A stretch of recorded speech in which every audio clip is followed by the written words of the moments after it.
कबीर साहब कहते हैं आदि नाम हमने भाग सुनाया, अरे ये मूर्ख जीव मरब नहीं पाया। कबीर साहब कहते हैं सार शब्द को, आदि नाम को, नी शब्द को, नी अक्षर को मैंने बोल कर सुना रखा। उसका सुरत नृत का जाप है, जीव से जाप नहीं करना। वो वाणी का विषय इसलिए नहीं है कि बोल कर जाप नहीं करना। इस मधु परमहंस की पुस्तक वही अमरलोक के पृष्ठ 42 पर और क्लियर कर रखा है, देखना। ये वो अमरलोक है, वही पुस्तक है इसकी। ये वाणी है परमात्मा की।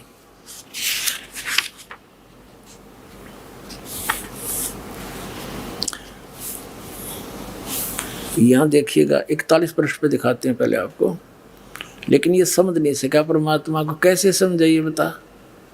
यहां देखेंगे, ये कहते हैं कि सूक्ष्म देह में ओहम सोहम, इनका ख्याल अपारा हो। अब स्पष्ट कर दिया कि ये तो अलग हैं, इनकी महिमा न्यारी है। जो ये सतनाम है, ये 2 अक्षर का, ये सूक्ष्म देह में काम कर रहे हैं। अब 41 पे 42 पे देखो, इसमें क्या बताया है कि अमर लोक में पुरुष विदेही निगम न पावे पारा हो, और उनकी उपमा कहाँ लग वर्णो, मुख से होए न वारा हो। कोटन सूर चंद्र तारागण एक रोम पर वारा हो। श्वेत सिंहासन और श्वेत छत्र सिर, श्वेत ही हंस प्यारा हो। उस परमात्मा के सिर पर श्वेत छत्र है और सिंहासन पर विराजमान है उनका, और वहाँ के हंस यानी जितने भगत हैं वो मनुष्य सदृश हैं, वो भी श्वेत ही है, सफेद। और श्वेत भूमि ता श्वेत वृक्ष है, वह रे मधु परमहंस, वह बिंदु की गैत्रे भी है। कहते वहाँ श्वेत भूमि है सतलोक की, और वहाँ सफेद वृक्ष भी हैं। और श्वेत ही कला सुहेला हो, और पारस पान लेहु तुम सुकृत, तब देखो दरबारा हो। कह कबीर सुनो धर्मदासा, तुमसे हुई निर्धारा हो। अब इसमें स्पष्ट हो गया कि वहाँ सफेद भूमि है, सतलोक न्यारा है, परमात्मा सिंहासन पर विराजमान। यह परमात्मा की वाणी है, लेकिन ये परमात्मा का चोर ये समझ नहीं पाए। अपने आत्माओं, अब देखिएगा, ये भक्ति का चोर नामक एक पुस्तक है इस मधु परमहंस जी की, और उनते चोर बतावे है। अरे आप देखिए क्या, ये कहाँ से छपी है, ये वही है, इनका सारा सांग है। अब जैसे विधे, और ये देखिएगा, ये प्रश्न नंबर 17 पे है। ये जो विधे शब्द को यहाँ भी परमात्मा ने स्पष्ट कर दिया है भक्ति के चोर के उसमें। ये परमात्मा की वाणी है। धर्मनी मोहे न व्यापे माया कैन सुनन की है ये काया, ये शरीर है मेरा, और दे नहीं और दर्शय दे ही, रहो सदा जहाँ पुरुष विदेही। अब है ना, दे नहीं और दर्शय दे ही, यानी यह दे ही तुम्हारे जैसी नहीं है, मैं साकार हूँ, और रहूं सदा जहाँ पुरुष विदेही। तो इसी प्रकार जो विधेय शब्द के बारे में परमात्मा ने कहा है, वो शब्द अलौकिक है। मेरी देही अलौकिक, सामने दिखा आदमी तो देही क्यों नहीं उसकी, और वहां जाकर देखा सारा कुछ। अब परमात्मा की वो वाणी से अब ये बताता है 8 कमल। श्री मधु परमहंस जी 8वां कमल अंतिम बतावा है। 7 तो शरीर में और 8वां शर्त 1.25 हाथ ऊपर है। बता है कि तो दिखे, चौड़े में झूठ बोले। और कबीर साहब क्या बताते हैं, पुणात्माओं, ये कोई समय है पर मेर दाता की, ऐसा बढ़िया मौसम, ना गर्मी ना सर्दी, और ऊपर दी अमृत वर्षा के सुनने ना मिला था परमात्मा का नाम। तो हमने सतलोक सतपुरुष के देखा न सुना, ये झूठे कपटी मूर्ख बना रहे थे अपने को। अब ये 8 कमल अंतिम बताता है कबीर साहब को, 9वें कमल में पूर्ण परमात्मा बताते हैं। देखिएगा, ये वही कबीर सागर। अब कबीर सागर पढ़ रहे हैं हम। अब इसके हम कबीर बानी नामक एक चैप्टर है, कबीर बानी। बोध सागर इसका खंड है। इसमें 111 पृष्ठ पर आपको दिखाते हैं। अब क्या बताते हैं कह कबीर योग विधि बानी, जाते पुरुष सो होय पहचानी। प्रथम मूल कमल, कमल कहूँ रे भाई, चार पंखड़ी तेई बनाई। ये मूल कमल, द्वितीय कमल, ये चार पंखड़ी, फिर छठ पंखड़ी दूसरा कमल, ये पहले कमल की चार पंखड़ी, दूसरा कमल ना भीतर हैं, और फिर तीसरे कमल की 8 पंखड़ी लक्ष्मी नारायण मूर्ति ताधर ही, और चौथा कमल ये 5 में सारा आकर के यहाँ आ गया। 8वां कमल 10 पंखड़ी कहिए, ये 8वां कमल यहाँ समाप्त हो गया। अब यहाँ करा है 9वें कमल की अवगत वाणी, अनंत पंखुड़ी ताकर प्राणी, तामय पूर्ण ब्रह्म अखंडा, निस्वासर धरणी नहीं चंदा, एक नाम सत्य है वाणी, ताही नाम सृष्टि उत्पानी। अब 9वें कमल में पूर्ण परमात्मा है, पूर्ण ब्रह्म, वो परम पुरुष कंप्लीट गॉड, वो उस 9वें कमल में है। 9वें कमल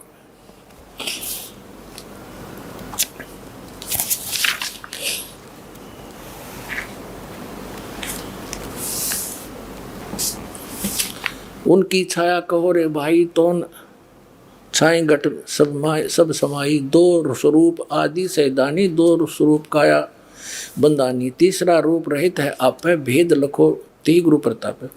ते प्रतिमा 2 है भाई, एक नारी एक पुरुष कहाई, जिसका भेद कहो समझाई, एक नाद एक बिंद कहाई।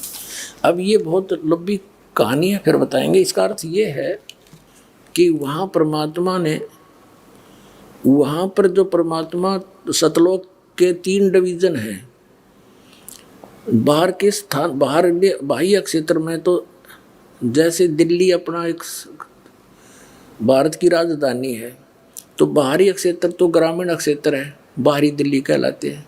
फिर वो बाजार बजूर आगे बीच में दूसरे नंबर, और तीसरे पर जहाँ अपना प्रधानमंत्री राष्ट्रपति भवन है, वो मेन दिल्ली है। ऐसे 3 स्थान हैं। तो वहाँ पर जो बाहरी क्षेत्र है उसमें तो पहाड़, हीरे पन्नाओं के पहाड़, वृक्ष, फलदार वृक्ष, बाग बगीचे, बहुत लंबे विस्तार है। उसके बाद फिर स्त्री पुरुष रूप में सभी हंस रहते हैं। नेक्स्ट पोर्शन में वो बिंद के हैं, बिंद से, और उससे नेक्स्ट जो स्थान है वो केवल नाद से यानी वचन से बनते हैं, वहाँ उनकी उत्पत्ति, और वहाँ फिर सतपुरुष परमात्मा का स्थान है। इसका अर्थ ये है। अब फेल हो गया यूँ कि 8वां कमल 8वां कमल, अरे परमात्मा की वाणी में लिखा हो तो 9वें कमल में पूर्ण ब्रह्म भाई। तो परमात्मा क्या कहते हैं कबीर साहब, जग सारा रोग यारे, जिन सतगुरु वेद न जाण्या, जग सारा रोग यारे। भाई सच्चा सतगुरु कोई है न पूजे, इन झूठों जगपतियासी। इन झूठों पर सब आश्रित होए बैठे हैं। अंधे की बांग ही अंधे ने, अब भगत तो अंधे हैं बेचारे, ज्ञान नहीं इनको, ये इसीलिए तो उंगली पकड़ते हैं संत की, कहिए हमें उंगली पकड़ा कर और पार कर दे, सज्ञान दे रहे थे।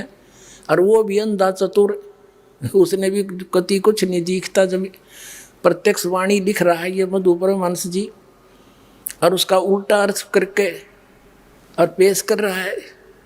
इन्हें बैठा दिया, कितने कबीर पंथियों का, भोली आत्माओं का जीवन नाश कर दिया। तो ये है वो काल के पक्के दूत, इनसे बचो, और सतलोक चलना है तो बरवाल आश्रम में आ जाओ और प्राप्त करो पूरा मंत्र और पार हो जाओ। बोलो सतगुरुदेव।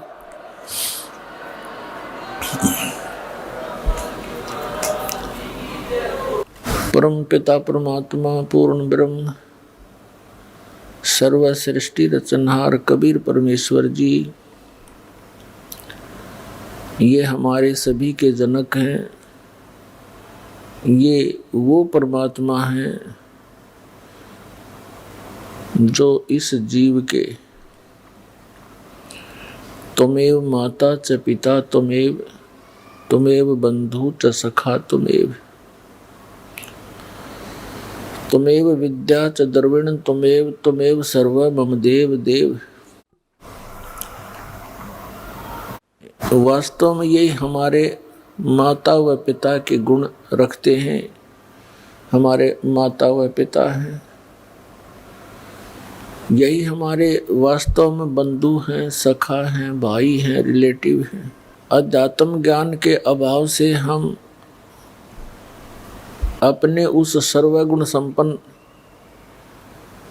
परम साथी को, परम पिता को, परम मित्र को भूलकर हम उन नासवान प्राणियों को अपना संरक्षक, साथी, मित्र आदि मानकर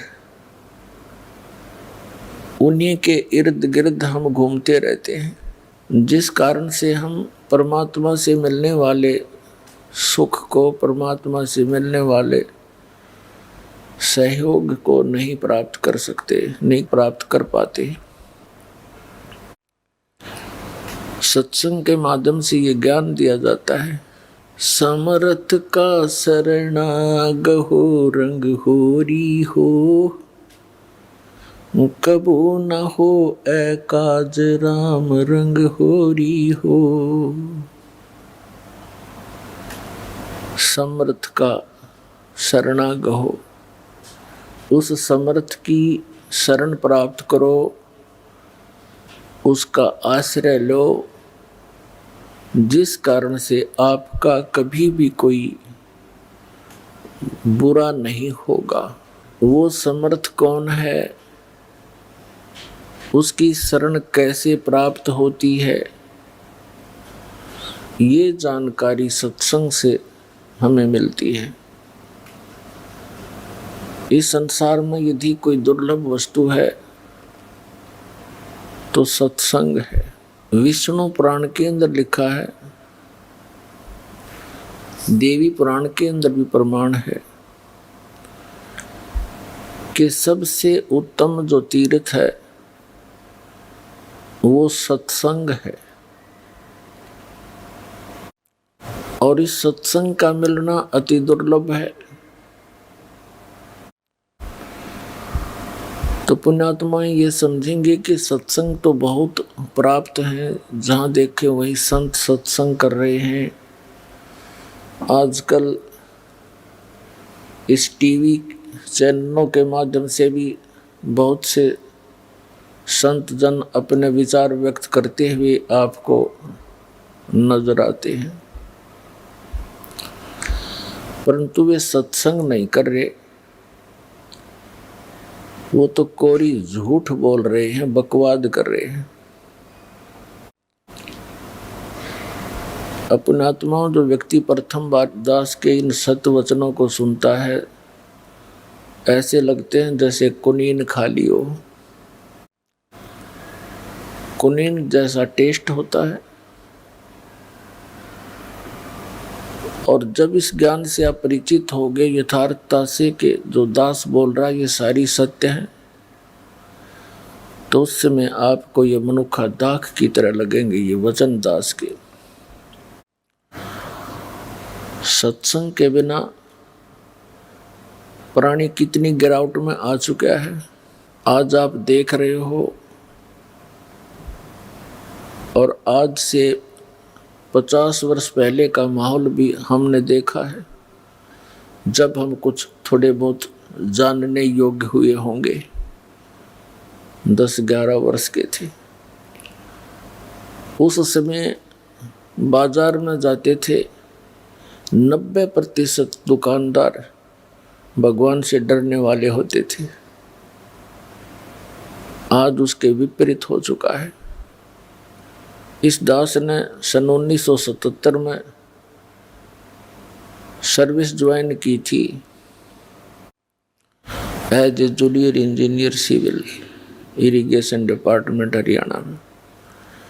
उस समय पूरे विभाग के अंदर एक आध ऑफिसर ऐसा सुनने को मिलता था कि वो रिश्वत लेता है। और सन 1995 में दास ने जब ये सर्विस त्याग दी इस परमात्मा प्राप्ति के लिए, उस समय तक ये कहने को ही मिलता था कि शायद वो व्यक्ति, वो ऑफिसर रिश्वत नहीं लेता। इसका कारण क्या है कि आज से लगभग 600 वर्ष पहले परमात्मा आए थे। परमेश्वर कबीर देव जी, कबीर साहिब जी भारतवर्ष की पावन पृथ्वी पर सन 1398 में ज्येष्ठ सुदी पूर्णमासी संवत 1455 में कमल के फूल के ऊपर एक लहर तारा नामक तालाब में परमात्मा एक शिशु रूप धारण करके प्रकट हुए थे। वहां से उनको नीरुनिमा नाम के जुलाहा दंपति उठा ले गए थे। वो किस उद्देश्य से आए थे कि उस समय हाहाकार मची हुई थी पूरे अक्षेत्र में, भारतवर्ष में भक्ति के स्थान पर बकवाद शुरू कर रखी थी। ऊत भूत की पूजाएं, जाड़े जपटे, ये इस प्रकार की वस्तुओं पर बोली आत्माओं को उलझा रखा था, जिनसे कोई लाभ नहीं हो रहा था। हाहाकार मची थी। तब परमात्मा जो हमारे पिता हैं, हमारे साथी हैं, हमारे मित्र हैं, मित्र वही होता है जो मित्र के साथी के दुख में दुखी हो। तो यही हमारा सच्चा मित्र है, यही हमारे पिता हैं, यही हमारी माता है, जो तीनों लोकों में प्रवेश करके सबका धारण पोषण करता है। तो उस समय इस परमात्मा ने उन दुखी प्राणियों को, जो सब जगह धक्के खा चुके थे, जाड़े जपटे भी करा चुके थे, सब पूजाएं करके थक चुके थे, अंतिम सांस गिने थे, कोई किसी कारण से परेशान था, कोई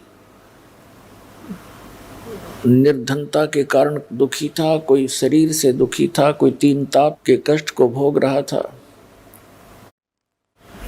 उस समय परमात्मा ने ये यथार्थ ज्ञान और यथार्थ भक्ति मंत्र, जिनसे हमें लाभ मिलना था परमात्मा की तरफ से, वो दिया था। उस ज्ञान से इतना प्रभाव पड़ा था, 64 लाख शिष्य हुए थे उस कबीर परमात्मा के, जो एक धानक के घर परवरिश की लीला करके बड़े हुए थे।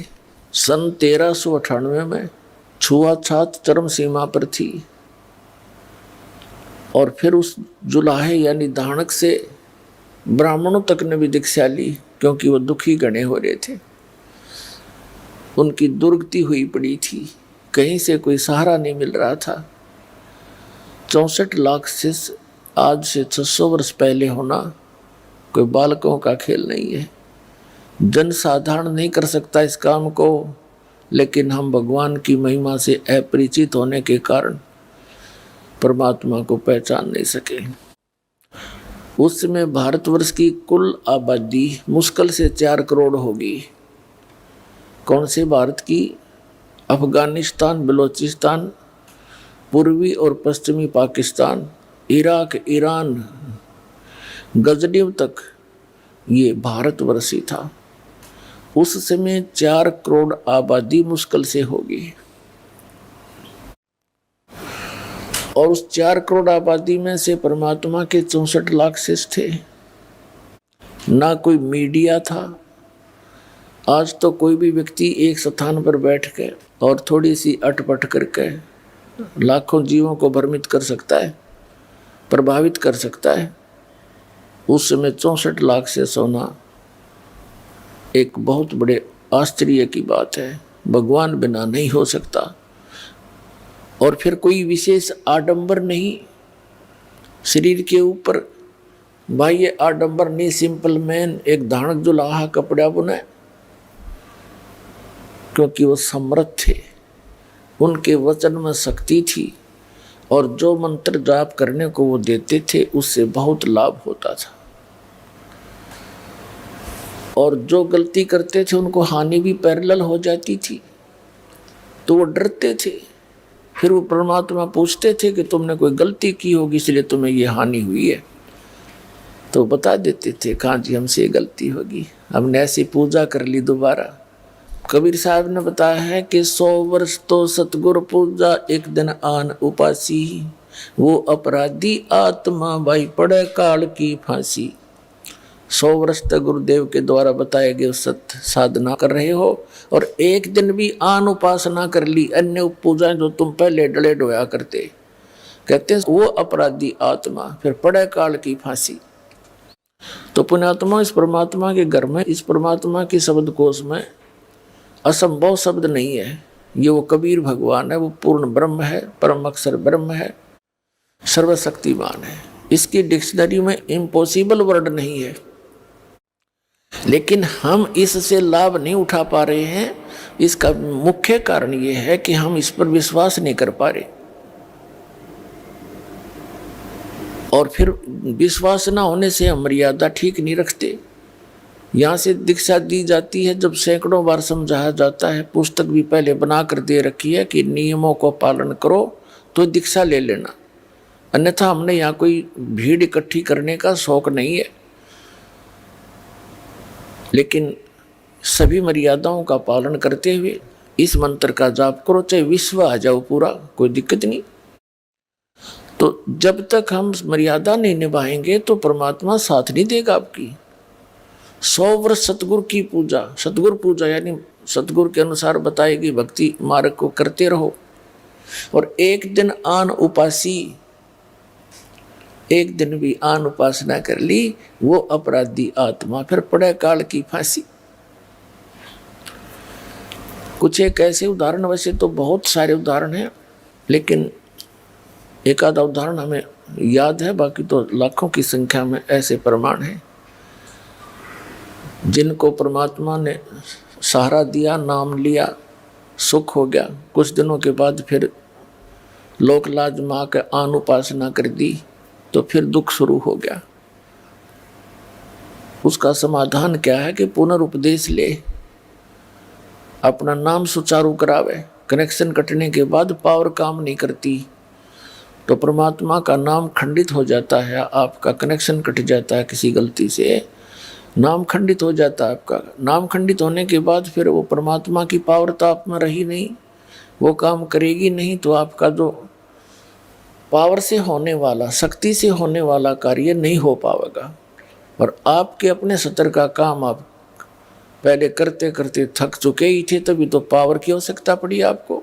एक जींद के अंदर रमेश नाम का एक लाला जी है, अब भी है वो हमारा सेवक, अब भी आते हैं बच्चे। और उसकी पत्नी का नाम कमलेश।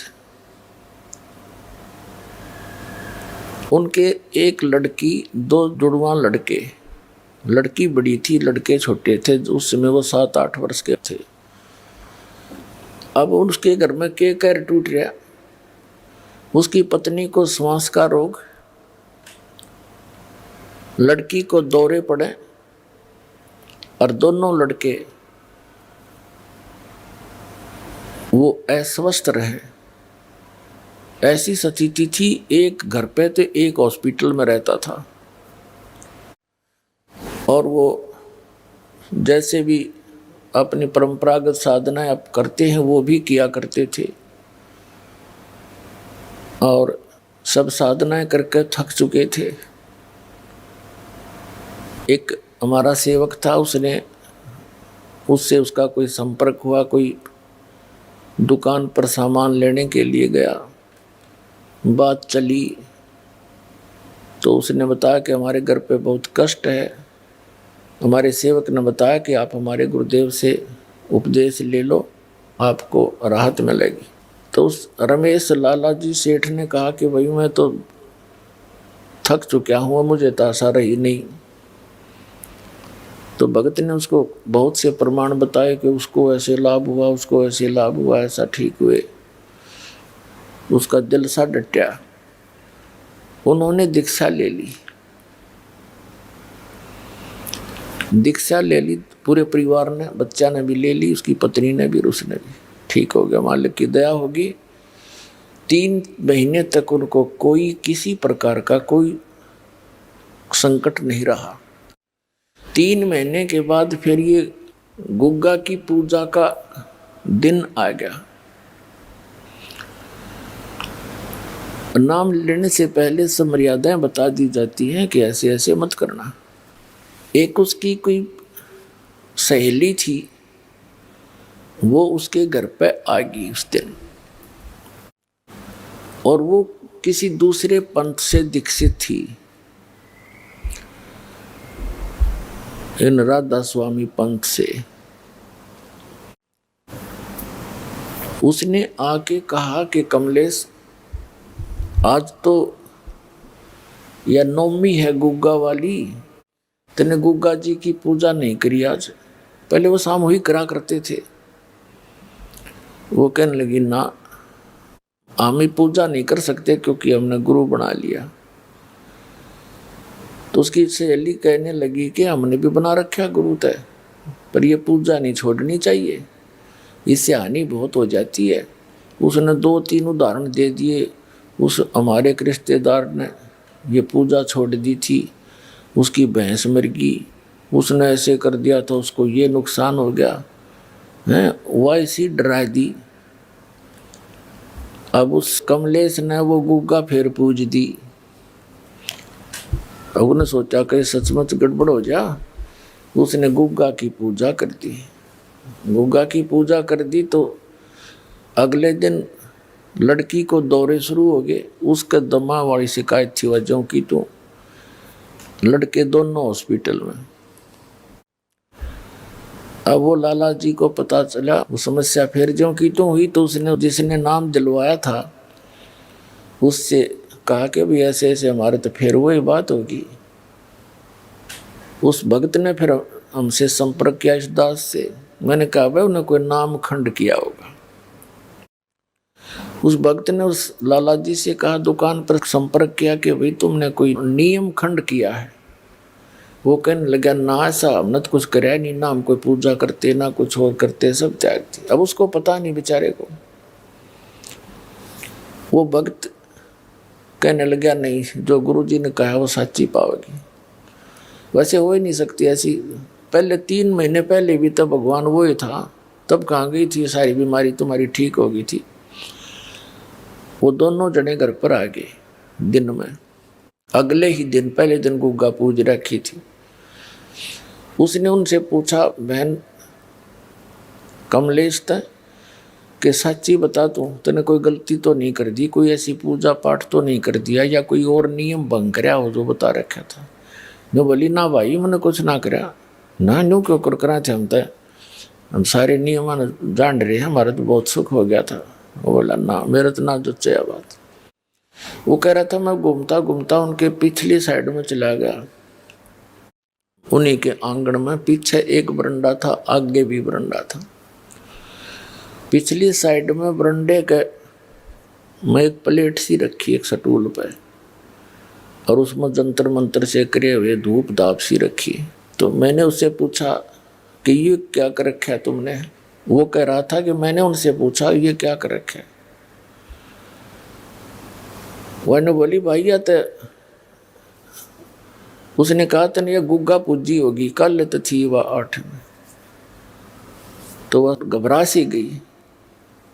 बोला, सच्ची बता दे, झूठ बोलने बात नहीं। बोला, ना तो ये फिर हो गया दुख तुम्हारे सारे परिवार में, क्या हाल कर लिया तुमने। तो वो कहने लगी, भाई मैंने गुग्गा की पूजा कर दी काले, और ऐसे ऐसे एक मेरी सहेली पुरानी थी, उसने आकर बताया काम भी तो कर रहे हैं और पूजा नहीं छोड़ा करते। तो भगत कहने लगा, ये मुश्किल तो गुग्गा काटी थी गुरुजी ने, यहाँ तने गुग्गा फिर बुला ली, अब पूज ले इस गुग्गा ने, तुम मरे बाढ़ में जा। फिर रमेश भगत कहने लगा, अब क्या होगा। फिर मैंने उनसे कहा था कोई नियम खंड कर रखा है, उपदेश दोबारा ले। दोबारा उपदेश लिया उन्होंने। आज उन बातों ने 15 साल हो गए, उनका काटा भी नहीं लग गया। पुण्यात्माओं, विश्वास करो इस परम पिता के ऊपर। अब भी आते हैं, वो आए भी हुए होंगे आज। कहने का भाव ये है कि कबीर परमात्मा कहते हैं, जब लग हंसा हमारी आना, और काल लगे नहीं तेरा बाणा। जब तक ये पुण्यात्मा मेरी मर्यादा में रहेगा, काल तेरा अटैक नहीं हो सकता उस घर पे। हम जानबूझ के श्लोक लाज में आके या अपनी अज्ञानता से घबरा के भगवान से दूर हो जाते हैं, फिर तो काल तैयार बैठा है।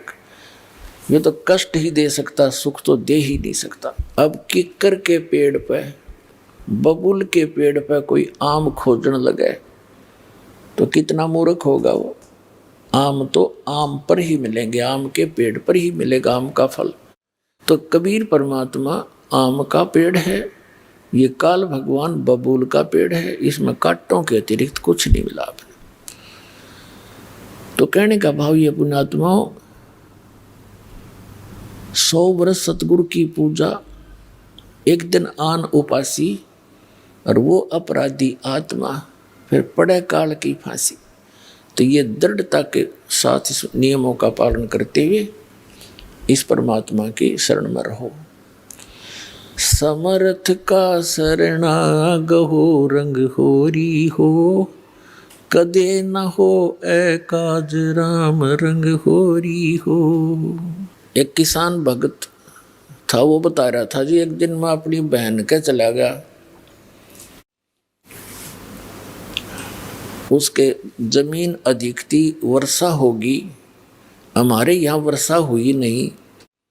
तो उसका संदेशा आ गया कि भाई जमीन जो है काफ़ी, अब वर्षा के कारण सारी ही जमीन की गुड़ाई करनी पड़ेगी हल से। मैं दोनों बैल अपने लेकर, हल लेकर के वहाँ बहन के वहाँ चला गया। मेरा बहनोई था, वो दूसरे खेत में काम कर रहा था, उसके अपने बैलों से मेरे को दूसरे खेत में जाना था, मैं वहाँ चला गया। वहाँ दोपहर के समय एक छोटा सा तालाब होता, जोड़ी बोल रहे हैं, खेतों में होती है छोटा सा तालाब, उसके आसपास झाड़ जंखाड़ से होते हैं, वृक्ष होते हैं। वहाँ बैल बांध के विश्राम कर रहा था दोपहर में। तो मैं थोड़ा सा देखा, अंदर ने एक मंडी सी बनी हुई थी, ऐसे छोटी सी मंडी, किसी पीर की थी, वह मर गया हुआ कोई। ये क्या होता है, ये भक्त जो होते हैं, गुरु होते हैं, ये पिछले पुनकर्मी प्राणी होते हैं। पिछली बैटरी चार्ज होती है इनकी, और आगे सत भक्ति ना मिलने से आगे चार्जर होता नहीं, तो ये मर जाते। मृत्यु के बाद भी इनमें कुछ भक्ति की शक्ति शेष रह जाती है, और वो प्रेत बनकर भटकते रहते हैं। फिर वो मंडी बनवाते हैं, उसमें विश्राम करते हैं इतने कुछ 4 ईंटों के अंदर। तो उस पीर की कोई जैसे बोल देते हैं, एक 5 किलो गुड़ चढ़ा रखा था, जिसने बेली कहते हैं यहाँ पर, बेली। वो 5 सेर गुड़ का वो दान करते हैं। तो मैंने देखा गुड़ बड़ा सुंदर बढ़िया, मैंने वो उठा के कुछ तो आप खाया और कुछ बैलों को खिला दिया। खेतों में चारा चराते, इसमें फोड़ फोड़ के उनका गिर दिया। तो शाम ने मैं घर आ गया। रात को मैं सोया तो मुझे एक 5-1 फुट का, 4-4.5 फुट का व्यक्ति दिखा, दाढ़ी सी बड़ी हुई, साधु संत जैसा, और लाल आंख कर रखी उसने, भयंकर सा चेहरा बना रहा। अन्य बोला, मेरा गुड़ तूने खा लिया? तो सपना ही होता है। मैं कहने लगा, बाबा जी तेरा गुड़ ना था, मैं तो मंडी पर तलाया था ठा के। बोला, वो मंडी मेरी ही है, मैं पीर हूँ, फलाना हूँ। और नो बोला, तू तगड़े की शरण में है, ना तन्ना मारूं और तेरे बैलान मारता। वो बोला, भाई सपना टूट गया, डर सा तो गया। बोला कि मैं एक बार अग्यू के बोला आ गई भाई, एक दिमाग खुली तो कुछ भी को ना। तो सुबह मैंने अपनी बहन और बहनोई से बताया, तो वो दोनों शक पके ही रह गए कि तू जीवे कैसे है। वहाँ तो एक इतनी जबरदस्त बला रहती है, उसका किसी ने भी कोई वस्तु ऐसे कर दी गड़बड़, वो जीवित नहीं छोड़ा करता, तू बच कैसे गया? तब मेरा भी जच्ची तो सचमुच ये बात बिगड़ा हो, जब मालिक की शरण ना होती तब उसने बताया हमारा कुछ ना बिगाड़ सकते ये पेलूरे, हम परमात्मा की शरण में हैं। तो वो अब मेरे मुंह का नहीं देखे, सारी कथा सुनकर वो डर गए, फिर और गणे।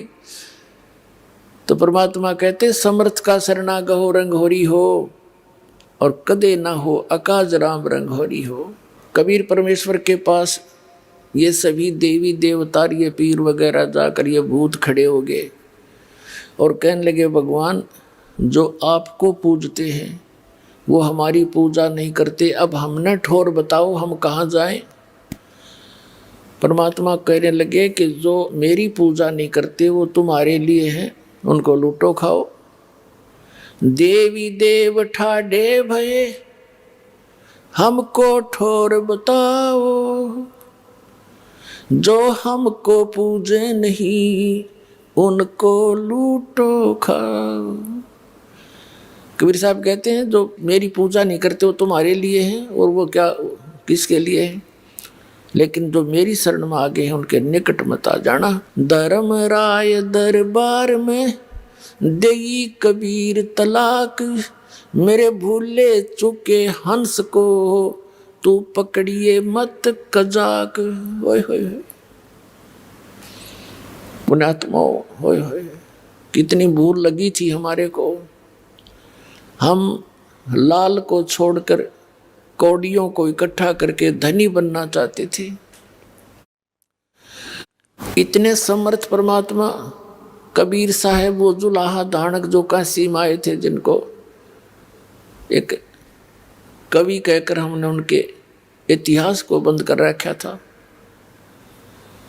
अपनात्मा ऋग्वेद मंडल नंबर 9 सूक्त नंबर 86 के मंत्र 26 और 27 में, ऋग्वेद मंडल नंबर 9 सूक्त 82 के मंत्र 1, 2, 3 में, ऋग्वेद मंडल नंबर 9 सूक्त 94 के मंत्र 1 में, ऋग्वेद मंडल नंबर 9 सूक्त 95 के मंत्र 2 में, ऋग्वेद मंडल नंबर 9 सूक्त 96 के मंत्र 16 से लेकर 20 तक, और ऋग्वेद मंडल नंबर 9 सूक्त 20 के मंत्र 1 में, ऋग्वेद मंडल नंबर 9 और सूक्त 1 मंत्र 8, 9 में, और भी अनेकों स्थानों पर कबीर परमात्मा की और परमात्मा की यथार्थता भरी पड़ी है।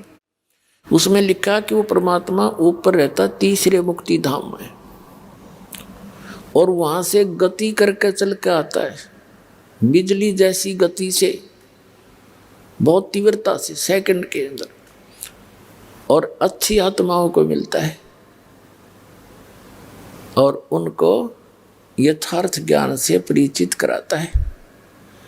उनमें से जिन अच्छी आत्माओं को कलयुग में परमात्मा मिले, जो दास के नोटिस में है, कौन कौन है? आदरणीय धर्मदास साहिब जी, जिनको परमात्मा स्वयं आकर के एक जिंदा महात्मा के रूप में, वो परम पुरुष खुद आए और सतलोक लेकर गए। 3 दिन और 3 रात तक धर्मदास जी भी अचेत पड़े रहे। घर वाले ने सब जंतर मंत्र करा लिए, सब औषधि करवा ली, कोई फर्क नहीं हुआ। तीसरे दिन सब ब्रह्मांड दिखाकर अपने स्थिति से परिचित कराकर वापस छोड़ दिया। फिर उस पुण्य आत्मा ने उस कबीर परमेश्वर की आंखों देखी महिमा कबीर सागर के अंदर कलम तोड़ लिख रखी है। आदरणीय मलुकदास साहिब जी को मिले, आदरणीय नानक साहिब जी को बेई नदी पर, वर्तमान में पश्चिमी पाकिस्तान के अंदर बेई नदी है, सुल्तानपुर शहर के साथ से बह रही है। सुल्तानपुर शहर में नानक साहिब जी सुल्तानपुर के नवाब के यहाँ मोदी खाने में नौकरी किया करते थे। प्रतिदिन उस बेई नदी पर स्नान करने जाते थे। वहाँ परमात्मा 2 बार मिले उनको। दूसरी बार उनको जो मिले तो नदी में डुबकी लगवाई, उनको अंतर ध्यान करवाया, सचखंड लेकर गए। वहाँ के व्यक्तियों ने नानक जी को दरिया में डूबा जान लिया। वहाँ खोज शुरू होगी डाउन स्ट्रीम में। परमात्मा ले गए अप स्ट्रीम में, वह उनके शरीर को सुरक्षित रख दिया, सचखंड के अंदर लेके गए उस आत्मा को, और तीसरे दिन वापस छोड़ा। तीसरे दिन नानक साहब जी फिर वहीं दिखाई दिए, शरीर में आगे वापस। उसके बाद नौकरी त्याग और बनारस में पहुंचे उस मालिक के दर्शनार्थ। वहाँ से सतनाम प्राप्त किया, वाहे गुरु सतनो वाहे गुरु वाह गुरु वाह गुरु। बड़ी वाह करीब देख कर सतलोक की नज़ारे को, और वही परमात्मा बनारस में जुलाहे रूप में देखा। फाई सूरत मुलुक की वेश ए ठगवाड़ा ठगी, देश खरा सियाणा बहुता बार, ये धानक रूप रहा करता। गुरु ग्रंथ साहिब के अंदर प्रश्न नंबर 24 पर यह वाणी लिखी है नानक साहिब की। नीच दास परदेसी मेरा, छिनावे छिन जावे, ताकि संगत नानक रहंदा कैसे मोड़ा पावे। उसके बाद आदरणीय दादू साहिब जी को परमात्मा मिले। 7-8 वर्ष के थे दादू साहिब जी, बालक थे। उनके आत्मा को सचखंड लेकर गए। 3 दिन 3 रात तक अचेत पड़े रहे दादू जी का शरीर, सारे हाहाकार माच गई। और तीसरे दिन जब वो जीवित हुए तो वो वाणी बोले जो आंखों देखी थी सचखंड की। जिन मुझको निज नाम दिया, सोए सतगुर हमार, दादू दूसरा कोई नहीं, कबीर सिरजनहार। उसके बाद आदरणीय गरीबदास साहिब जी गांव छुड़ानी जिला झज्जर वाले को मिले, हरियाणा वाले को। 10 वर्ष के बालक थे। सन 1727 में परमात्मा सचखंड से आए। जैसा वो लीला करते हैं, वेद बताते हैं। कबीर साहब कहते हैं वेद मेरा भेद है, मैं ना मिलो वेदन के माही, और जौन वेद से मैं मिलूँ, ये वेद जानते नहीं। चारों वेद मेरी महिमा से परिपूर्ण है, लेकिन इन चारों वेदों में इस काल भगवान ने मुझे पाने का वो मंत्र खत्म कर दिए। अब उसी ज्ञान को दोबारा देने के लिए स्वयं परमात्मा आते हैं। अब आदरणीय गरीबदास साहिब जी को सचखंड लेकर गए। उनका शरीर नीचे रह गया। 2-3 घंटे के बाद अन्य खेतों की बात है, जो पशु चरा रहे थे, गौवे चरा रहे थे अपने खेतों में, तो उनको मृत जानकर शाम के समय यानी इस दौरान 8-10 घंटे लग गए। चिता पर रख दिया था तो परमात्मा ने ऊपर सौरी सचखंड वगैरह दिखा कर वापस छोड़ा था। उसके बाद आदरणीय गरीबदास साहिब को परमात्मा ने एक विशेष ज्ञान दिया, कंप्लीट। वो जैसा उनका निर्धारित कार्य था वो किया। जैसे कबीर सागर के अंदर कबीर वाणी में 136 और 37 पृष्ठ पर लिखा है कि 12वां पंथ का जो प्रवर्तक होगा, संवत 1774 में उसका जन्म होगा, और वो 12वां पंथ गरीबदास का होगा। उसके माध्यम से मेरी महिमा की वाणी पुनः प्रकट होगी धर्मदास। क्योंकि तब तक कबीर सागर कबीर साहब ने जो दिया था ज्ञान, उसमें कबीर पंथ में घुस कर ये काल के दूत उस ज्ञान का प्रारूप बिगाड़ देंगे। उस ज्ञान को पुनः सुचारू करने के लिए गरीबदास जी को वो पूर्ण ज्ञान दिया। जैसे नानक साहिब जी को भी सचखंड दिखा दिया, ज्ञान मत की कसर थी, लेकिन नानक साहिब जी की जो यथार्थ वाणियाँ, बहुत सी ऐसी वाणियाँ थी जिनको संग्रह नहीं किया जा सका, और गरीबदास साहिब जी ने वो कंप्लीट संग्रह करवाया, ये कह करके कि ये लिखे तो पूरी लिखना, ना तो मैं नहीं बोलूँगा। तो दादू पंथी गोपाल दास नाम के संत ने वो कंप्लीट बैठ कर लिखवाई गई थी। तो वो अभी तक लेटेस्ट थी, 200-250 वर्ष की बात है। सन 1730 में लिखी गई थी, 3 वर्ष बाद, और आज 2012 है, तो 250 वर्ष हुए, 300 वर्ष हो गए होंगे, 250। और इस वाणी का ऐसा कहीं प्रचार नहीं था, इसलिए ये ग्रंथ सुरक्षित रह गया। और इसमें एक विशेषता थी, क्योंकि गरीबदास पंथ से दास का निकास है, उसमें ये कहा करते थे कि इस वाणी को यदि कोई फेरबदल कर देगा उसकी दुर्गति हो जाएगी। एक संत ने कोशिश की थी, कुछ ऐसी वाणी है इसके अंदर, वैसे है तो वो सही, लेकिन जनसाधारण उसको विपरीत अर्थ ले लेता है। तो उस संत ने कोशिश करी कि इससे ये निकाल दूं, तो उसको अधरंग मार गया, और उसने अपनी अक्षमा याचना की, वो वाणी दोबारा लिखी एज इट इज। तब वो राहत मिली उसको 90%, कुछ फिर भी उसको सजा मिली। तो उसके बाद पूरे गरीबदास के पंथ में जितने भी महंत संत हैं सब इस चीज़ से डरते हैं कि मात्रा भी गलत ना कर दियो इसी वाणी का। ये इसलिए किस लिए किया था कि ये तो काम बिगाड़ देंगे, अपने अपने मत से ना समझ कर अपनी बुद्धि अनुसार ये सदग्रंथों का अनरस कर डालते हैं। तो वो वाणी आज हमारे पास है एज इट इज, और वो गरीबदास पंथ वाले नहीं समझ सके इस परमात्मा के गुण रहस्य को, और इस दास पर दया करी उस परमात्मा ने अपने सदग्रंथों का कंप्लीट ज्ञान दे दिया। आदरणीय गीसा दास साहिब जी गांव खेखड़ा उत्तर प्रदेश जिला मेरठ के अंदर, उनको भी ऐसे ही वो 7-8 वर्ष के बच्चे थे, 10 वर्ष के, तब उनको परमात्मा मिले थे एक बूढ़ा बाबा के रूप में, यानी संत के रूप में, जिंदा महात्मा के रूप में तकरीबन सबको मिले हैं। ऐसे 3 दिन तक वो गीसा दास जी भी अचेत रहे। तीसरे दिन उनकी वापस आए, तब उन्होंने भी परमात्मा की बहुत सी वाणी लिखी, लेकिन उनकी कंप्लीट वाणी भी लिखने में नहीं आई, बहुत कम वाणी लिखी गई है, वो नोट हुई उनके ग्रंथ में लिखी। अपने आत्मा जो प्रसंग चला था, आदरणीय गरीबदास साहिब जी ने आंखों देखा उस परमात्मा की महिमा का। क्या वर्णन किया है? अजब नगर में ले गए हमको सतगुरु आने, जल के बिंब अगाध गति सूते चादर ताने। अजब नगर में एक निराले देश में ले गए सतगुरु आने माने आकर, और उसको देखकर हम अपने यथार्थ मंत्र को प्राप्त करके भगवान की शरण ग्रहण करके हम सूते चादर ताने। हम तो चादर तान के सोना, मतलब निश्चिंत हो गए कि हमारा तो मोक्ष निश्चित है, भगवान मिले, पूरा ज्ञान मिला, आंखों देखा उस मालिक की समर्थता को, और इसी मंत्र से मोक्ष होगा। तो कहते हैं हम तो सूते चादर तान, जैसे कहावत है अपनी देसी हमारे यहाँ हरियाणा में कि भाई तुम आज कैसे चादर तान के सो गया, कोई काम को अंत नहीं, चिंता नहीं तुझे काम की, चादर तान के सोना यानी निश्चिंत हो जाना।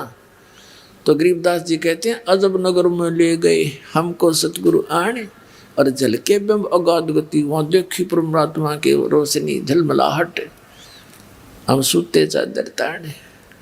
हम सुल्तानी नानक तारे दादू को उपदेश दिया, जात जुलाहा भेद न पाया वो काशी माहे कबीर हुआ।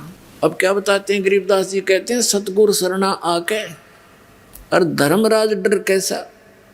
कबीर परमात्मा की शरण में पूरे संत के माध्यम से, ये नकलियां के नहीं। फिर कहते हैं धर्मराज का भी डर कैसा।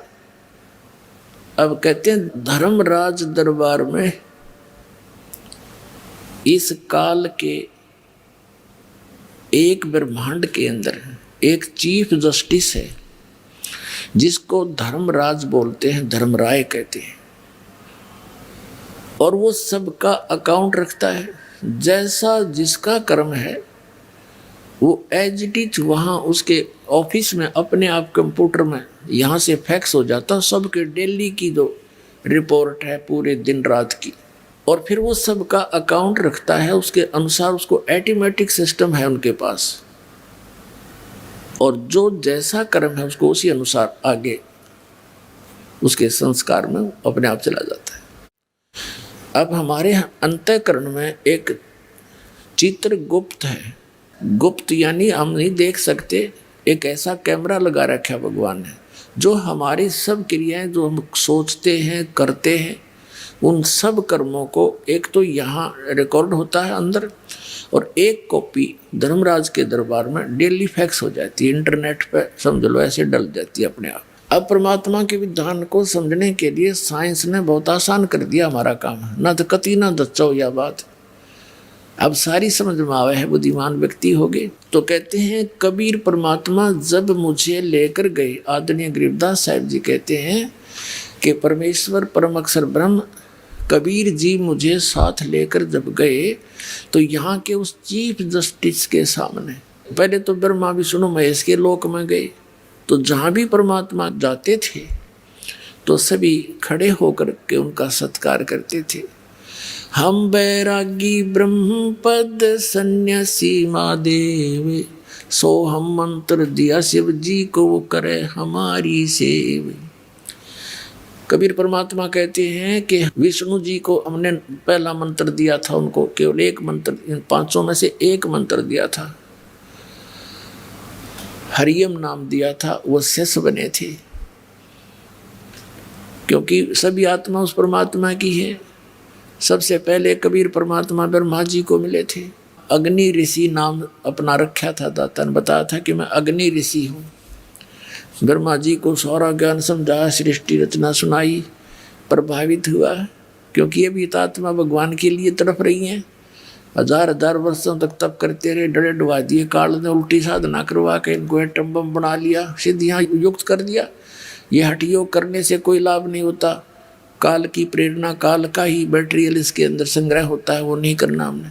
तो ब्रह्मा जी को परमात्मा मिले, सारी कथा सुनाई, बड़ा प्रभावित हुआ और बताया कि बच्चा गुरु के बिना मोक्ष नहीं होगा। ब्रह्मा जी ने उपदेश लिया, परमात्मा ने उनको ओम मंत्र दिया, क्योंकि वो वेद पढ़ा करता, ओम से प्रभावित था। तो परमात्मा चाहते थे एक बार स्टार्ट हो जाए किसी तरह, फिर मैं इसको सही मंत्र दे दूंगा, इसका पीछा छूट जाएगा और ब्रह्मा फिर सबको बता देगा, क्योंकि ज्ञान प्रचार यही कर रहा है, मेरा काम हल्का हो जाएगा। उसके बाद विष्णु जी के पास गए, विष्णु जी ने खूब ध्यान से सुना और उन्होंने परमात्मा से दीक्षा ली, उनको हरियम नाम दे दिया। सिर्फ ये देखना चाहते कि एक बार ये मेरी बात को स्वीकार करे किसी तरह। फिर शिव जी के पास गए, बड़ा सत्कार किया भगवान शिव ने ऋषि जी का, ऋषि रूप में परमात्मा का, और खूब ज्ञान सुना, सारी बात स्वीकार की और उनको ये सोहम मंत्र दिया। कबीर साहब कहते हैं सोहम मंत्र हम जग में लाए और सार शब्द हमने गुप्त छिपाए। ये सोहम मंत्र किसी भी ग्रंथ में नहीं मिलेगा, वेद गीता और पुराणों में। परमात्मा कहते हैं सोहम शब्द हम जग में लाए और सार शब्द वो तो अभी किसी को बताऊंगा नहीं, अब समय आया था वो बताने का, अब दास ने सबको देने लगे, जो अधिकारी होते जाएंगे उनको सार शब्द देते जाएंगे। फिर क्या किया, इस काल ने देखा कि ब्रह्मा विष्णु महेश ये तीनों के में उठ पटांग सी बात कर रहे हैं, इनके हृदय में कुछ और ही सोच होगी है। अंदर से ऐसी भावना भर दी और आकाशवाणी कर दी कि ये झूठ बोलता है, क्या वेदों में लिखा है ऐसा जो ये बताता है? तो ब्रह्मा सचेत हुआ, कहा सचमुच वेदों में भगवान, उसने भगवान की आकाशवाणी मान ली, काल की, काल के द्वारा दिए गया ऊपर से आकाशवाणी, और भगवान आए थे वह फेल कर दी। कहा जी सचमुच वेदों में ऐसा कुछ है नहीं। तो दोबारा जो परमात्मा गए उसी ऋषि रूप में, तो ब्रह्मा जी ने कहा कि नहीं ऋषि जी, आपकी बातें अप्रमाणित हैं, वेदों में ये ज्ञान नहीं लिखा है, ऐसा नहीं वैसा नहीं। तो परमात्मा बोले इसे इतने वेद पढ़े जब तूने का ये नहीं लिखा, तो उन्हें पता लग गया काल प्रेरणा होगी इनके अंदर, ये सुनेंगे नहीं, लेकिन फिर भी ये नेक आत्मा है, साधु संतों का आदर करते हैं और इनको ये भी पता है कि ऋषि का अनादर करने से ये विषैले सर्प भी है, श्राप भी देते हैं, इसलिए इनसे वैसे भी आदर करते हैं ऋषि रूप में विराजमान किसी व्यक्ति का। जैसे भगवान विष्णु जी को नारद जी ने श्राप दे दिया, उस श्राप के कारण वो श्री राम रूप में जन्म होया, सारा जीवन बिरान माटी हुई, पत्नी कहीं, आप कहीं, बच्चे कहीं, उसके श्राप से ही वो कष्ट उठाया। तो इससे डरकर भी वो आदर सत्कार तो करते हैं ऋषि का, लेकिन करते हैं वही जो उनकी अपनी साधना है। तो परमात्मा दोबारा गरीबदास जी को लेकर जब गए इन ब्रह्मा विष्णु महेश के लोक में, गरीबदास जी के सामने तो वो महात्मा रूप में थे ही, जब वहाँ पहुँचे तो उनको उसी रूप में दर्शन दिए जिस रूप में वो प्रथम बार मिले थे। तो जिसके भी पास गए वो खड़े होकर के सत्कार किया, आओ महाराज जी। और परमात्मा ने कहा कि तुम गलती कर दी बच्चों, उस ज्ञान को, उस नाम को छोड़कर। वो नाम ने बोले जी नाम तो हम वही जपते हैं। परमात्मा बोले मैंने और भी कुछ आपको बताना था, तो वो नहीं स्वीकार किया। तो ये सारी कुछ डिस्कस वार्ता इसलिए करवाई गरीबदास जी के सामने, परमात्मा ने उनके मुंह से बुलवा दिया कि सचमुच ये परमात्मा इनसे मिले थे और ऐसा ऐसा इनके साथ बात हुई थी। उसके बाद गए धर्मराज के दरबार में, चीफ जस्टिस के ऑफिस में। तो वहां जाते ही धर्मराज खड़ा हो गया, अपनी आसन को त्याग कर। अपने आत्मा, ये अध्यात्म जगत जो है इसके अंदर आध्यात्मिक ही सब क्रियाएं काम करती हैं। इनको अपने आप आभास हो जाता है कि जो ये सामने व्यक्ति आया है ये कितनी पावर युक्त है। उनके बस की बात नहीं हुई, अपने आप आसन उनका खिसकने लग जाता है, तो वो समझ जाते हैं कि ये कोई आम व्यक्ति नहीं। तो धर्मराज के दरबार में परमात्मा पहुंचे तो उसका आसन ऐसे ऐसे करने लगा। वो एकदम खड़ा हो गया और हाथ जोड़कर खड़ा हुआ। तब परमात्मा खड़े हैं, जैसे एक छोटे अधिकारी को बड़ा अधिकारी आदेश देता है और साथ में उसको डांट भी लगाता है। इस प्रकार वार्ता कबीर साहब ने यहाँ के धर्मराज के साथ की। आंखों देखा, अपने सामने रूबरू हुई वो वार्ता आदरणीय गरीबदास साहिब जी ने अब किस प्रकार चित्रार्थ की वो आपको सुनाते हैं। आदरणीय गरीबदास साहिब जी क्या बताते हैं। पंजा दस्त कबीर का सिर पर रखो हंस, यम किंकर चंपे नहीं उधर जात है वंश।